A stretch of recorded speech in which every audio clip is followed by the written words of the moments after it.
हे भगवान ने अरीब शरीर ने बांटन लग रहे।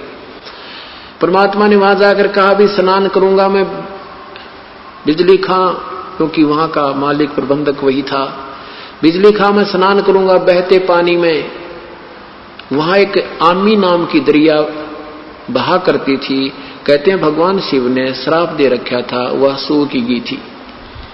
बिजली खां पठान ने कहा कि प्रभु आपके स्नान के लिए बाहर से पानी मंगवाया है, यहाँ पानी कुएं का भी नहीं रहा अच्छा, और यह इसका दरिया भी सूखी पड़ी है प्रभु, इसमें जल नहीं है।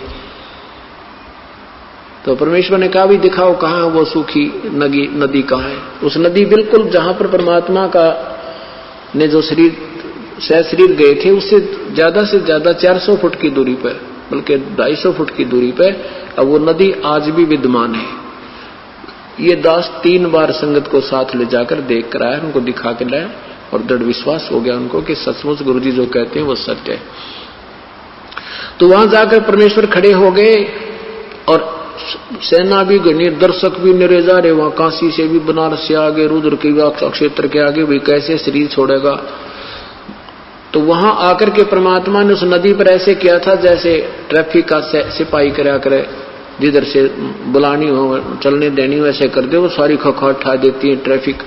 ऐसे परमात्मा ने वहां खड़ा होकर ऐसे कर दिया। तो कहते हैं काफी दूरी पर एक धमाका सा हुआ और जैसे पानी का स्रोत बह के ऐसा चला कि पूर्ण रूप से नदी फुल होकर फुल स्वयं पर निर्मल जल से भर के आएगी।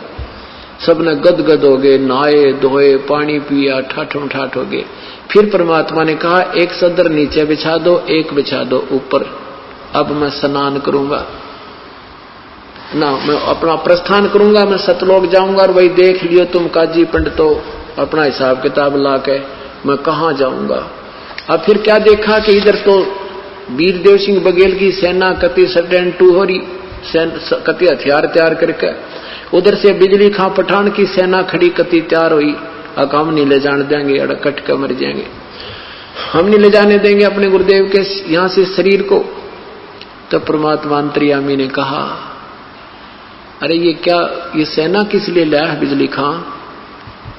नीची गर्दन कर ली, क्योंकि इधर बिजली खां खड़ा है, इधर वीरदेव सिंह बघेल खड़े हैं और सेना उधर खड़ी है, एक इधर खड़ी है, बीच में भक्त बैठे हैं, दर्शक बैठे हैं। तो परमात्मा ने कहा कि बिजली खां ये सेना किस लिए लाए हो, वीर सिंह ये सेना किस लिए लाए हो यहाँ पर।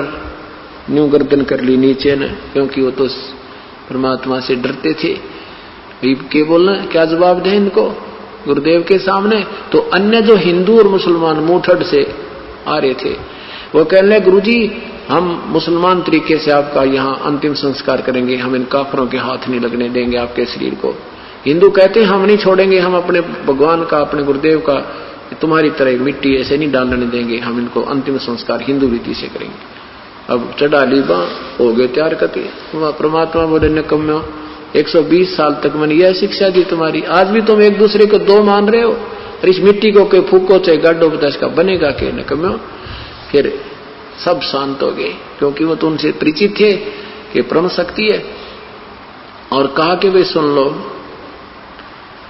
मेरा ये अंतिम वचन समझो, मेरा आदेश है, ठीक है तुम नहीं मानते हो, मेरे शरीर के 2 टुकड़े कर देना।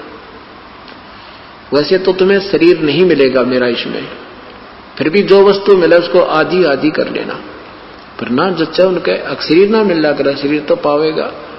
परमात्मा ने कहा कि ये मेरी बात मान लेना कि इसमें से आधे आधे वस्तु ले लेना, एक चदर में नीचे बिछाऊंगा, एक ऊपर ओढ़ूंगा, एक हिंदू ले लेना, एक मुसलमान ले लेना, और मेरा जो बीच में शरीर मिल रहा है तो उसने आधा आधा बांट लेना, पर तुम्हें 3 तलाक जाए आपस में लड़े होते। परमात्मा ने ऐसा कहकर के एक चदर नीचे बिछा दी, थोड़े थोड़े फूल वैसे सुगंधित से 2-2 इंच डाल दिए भक्तों ने, वो गुरुजी लेटेंगे और उसके ऊपर लेट के एक चदर ऊपर ओढ़ ली। और थोड़ी देर, कुछ देर के बाद क्या देखा, आकाशवाणी हुई ऊपर तो, और कहा भी देख लो उस चदर के नीचे मेरा शरीर नहीं है और मैं जा रहा हूं अपने सतलोक को, और प्रेम पूर्वक रहना बच्चों, तुम गलती बहुत कर गए। ऊपर देखा तो एक बहुत तेजों में शरीर, बहुत तेजों में जैसे प्रकाश का गोल प्रकाश जा रहा हो, क्योंकि दूर होने से वो शरीर ना दिख करके परमात्मा का, क्योंकि हमारी दृष्टि से हम उसके ओरिजिनल शरीर को देख भी नहीं सकते। सबने नो देखा वो गए भगवान। तो कहा कि देख लो वे तुम अपने जंतर मंत्र, अपने वेद कतेब खोल के या जंत्री में कहा जा रहा हूं, मैं स्वर्ग से भी पार जा रहा हूं। उन्हें कहा मैं तुमको तो यहाँ पर गधा बनता मरने वाला।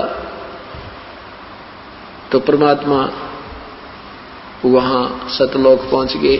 और उधर से क्या हुआ कि दोनों हिंदू और मुसलमान एक दूसरे के लपट के ऐसे रोए जैसे बान भाई रोया करें माता पिता की मृत्यु पे। इस तरह चिपट जाते हैं और एक दूसरे को कहते हैं भाई हम तो महापापी थे, हमने भगवान को समझा नहीं, हम तो जुल्म कर दिया, ये भगवान हमें कैसे क्षमा करोगे। और नहीं, अगर परमात्मा विचार करना पुण्यात्माओं, ये निष्कर्ष है, ये सार निकालना हमने, ये सार निकालना, अब इसका निष्कर्ष निकालना है कि जैसे भगवान श्री कृष्ण जी ने प्रयत्न किया था, 3 बार शांति दूत बनकर गए थे कौरव पांडवों के युद्ध को समाप्त करने के लिए, युद्ध न हुए, लेकिन श्री कृष्ण जी काल के सामने फेल हो गए। वो किसी की बुद्धि को चेंज नहीं कर सके और ये अनर्थ होकर रहा। महाभारत में 18 करोड़ व्यक्ति कट कर मर गए। और यदि परमात्मा कबीर साहब उस दिन अपनी समर्थता का प्रमाण नहीं देते तो हिंदू और मुसलमान का गहरा युद्ध छूट जाता, ना जाने कितने दुनिया मर जाती। अपनी समर्थता प्रतीक दिया कर करके उनको सोच लीला दिखा के और उसको ऐसा प्यार बढ़ा दिया, रोम और सीने का लगावे। बिजली खां पठान ने कहा भी ठीक है, गुरुदेव का आदेश था, एक सदर हम ले लेते हैं, एक तुम ले लो हिंदुओं। आदे क्योंकि शरीर के पूरा शरीर जितना होता, इतने सुगंधित फूल हो गए, उस शरीर के बदले में उतने ही शरीर के तुल्य जितना उस चद्दर ऊपर लिपटी हुई थी, लोड रखी थी, उस शरीर जितने इतने सुगंधित फूल पाए परमात्मा नहीं पाए। आधे फूल हिंदुओं ने एक चद्दर, आधे फूल ही मुसलमानों ने एक चद्दर लेके, और बिजली खां पठान ने वही स्थान दे दिया, यहां बनाओ आपकी इच्छा और वहां ले जाओ काशी आपकी इच्छा। तो हिंदुओं ने भी, वीर सिंह ने भी कहा कि जब परमात्मा हमें एक करके गए हैं तो हम 2 नहीं होना चाहते। फिर भी क्योंकि अन्य लोग थे, कुछ लोग ऐसे थे भी ठीक है, तो अलग अलग आदेश है सतगुरु का, तो वहीं पर 100 फुट की आपस में फैसला नहीं है दोनों यादगारों का। आज भी प्रमाण है, आज भी प्रमाण है। और बिजली खां पठान ने कहते हैं 500 बीघा जमीन तो हिंदुओं वाली, कब उस हिंदुओं ने जो बना रखी है यादगार, उसके नमत कर दी, और 500 बीघा मुसलमान वालों को, 500 बीघे आज भी जमान उनको जमीन अलॉट है। और परमात्मा हमें एक करके चलेगे, पर हम समझे कति नहीं। अब परमेश्वर के बारे में जो दंत कथाएं बनाई गई थी, वो तो विधवा ब्राह्मणी का पैदा हुआ था, फलाना था, ये सब लोकवेद था। और उन लोगों की बातों पर के विश्वास करें जो कृष्ण जी को अजर अमर बताया करते, और उनकी हिस्ट्री शीट, उनके जीवन चरित्र में उसमें कहते हैं हम तो नासवान है। तो ये दंत कथा थी, लोकवेद थी, ज्ञान शास्त्र विरुद्ध ज्ञान था। तो गरीबदास साहिब ने अपने परमात्मा के विषय में क्या बताया है कि नाम अगर पियाना सतगुरु की, नाम अगर पियाना सतगुरु की, नाम अगर पियाना हो, दोनों दीन चले संग जाके हिंदू मुसलमाना हो, दोनों दीन चले संग जाके हिंदू मुसलमाना हो। जब काशी से परमात्मा चले मगहर की तरफ, उस समय का एक अमर वाणी बोली है उन्होंने कि नाम अगर पियाना सतगुरु की, नाम अगर पियाना माने प्रस्थान, कि नाम अगर पियाना सतगुरु की, नाम अगर पियाना हो, दोनों दीन चले संग जाकर वो हिंदू मुसलमाना हो।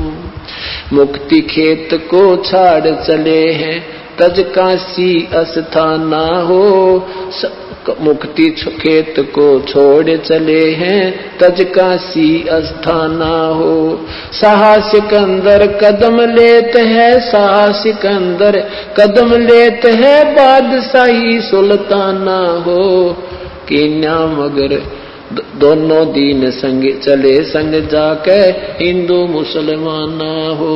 दोनों दीन चले संग जाके हिंदू मुसलमान हो।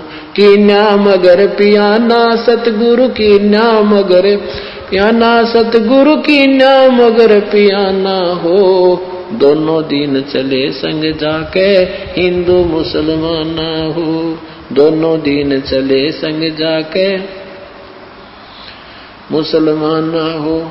चार वेद के वक्ता संग हैं वो खोजी बड़े बयाना हो। सालग राम सुरत सेवे वो ज्ञान समुद्र दाना हो।